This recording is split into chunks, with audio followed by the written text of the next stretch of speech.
নমস্কার বন্ধুরা, আমি আপনার বন্ধু সুশান্ত দে। আজ এই ভিডিওতে আপনাদের জন্য একটি খুব ইন্টারেস্টিং কনসেপ্ট নিয়ে এসেছি।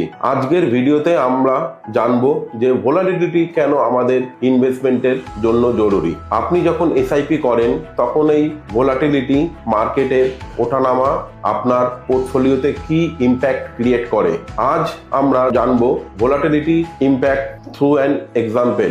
আজকের ভিডিওতে আমরা কথা বলবো সুন্দরম মিড ক্যাপ ফান্ডের সম্পর্কে, এর পুরো ইনভেস্টমেন্ট জার্নির সম্পর্কে কথা বলবো এবং আজ আমি আপনাদের দেখাবো কেন এই ফান্ড ইনভেস্টমেন্ট করার পরে ভোলাটিলিটি হওয়া জরুরি। এটা একজন ইনভেস্টরের জন্য অনেক বড় অ্যাডভান্টেজ ক্রিয়েট করে।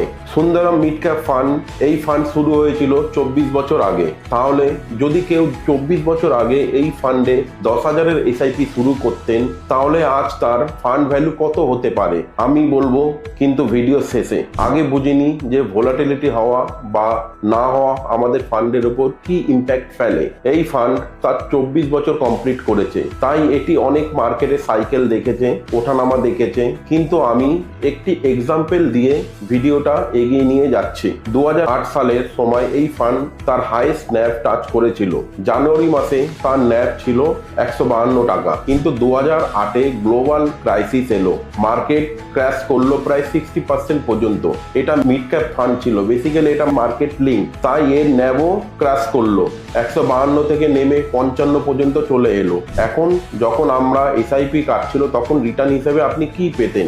আপনি যখন প্রতি মাসে 10,000 টাকা দিচ্ছিলেন তখন রিটার্ন হিসেবে কিছু ইউনিটস পেতেন। যখন 152 আপনার এসআইপি কেটেছিল তখন আপনি কিছু ইউনিট পেয়েছিলেন। আবার যখন ন্যাব 100 হলো তখনও আপনার 10,000-এর এসআইপি কাটছিল, কিন্তু 152-এর তুলনায় আপনি বেশি ইউনিট পেয়েছিলেন। আর যখন ফান্ডের ন্যাব 55 হয়ে গেল তখনও আপনার আউটপুট 10,000-ই ছিল, কিন্তু ইনপুট হিসেবে আপনি আরো বেশি ইউনিট পাচ্ছিলেন। সো বেসিক্যালি এই সময় ভোলাটিলিটি এর যে ফেজ এসেছিল সেই ভোলাটিলিটি পরে নিজেই থেকেই ঠিক হয়ে গিয়েছিল।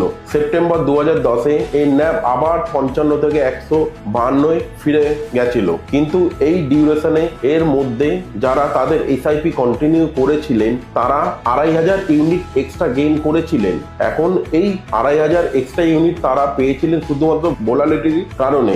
যদি ভোলাটিলিটি না আসতো এবং 152 থেকে 200 250 হয়ে যেত তাহলে তাদের ইউনিট কমতে থাকতো, কিন্তু যেহেতু ভোলাটিলিটি এসেছিল তারা 2,500 এক্সট্রা ইউনিট পেয়েছিল। তো আলটিমেটলি আজ যদি আমি বলি, আজ এই ফান্ডের ন্যাব হলো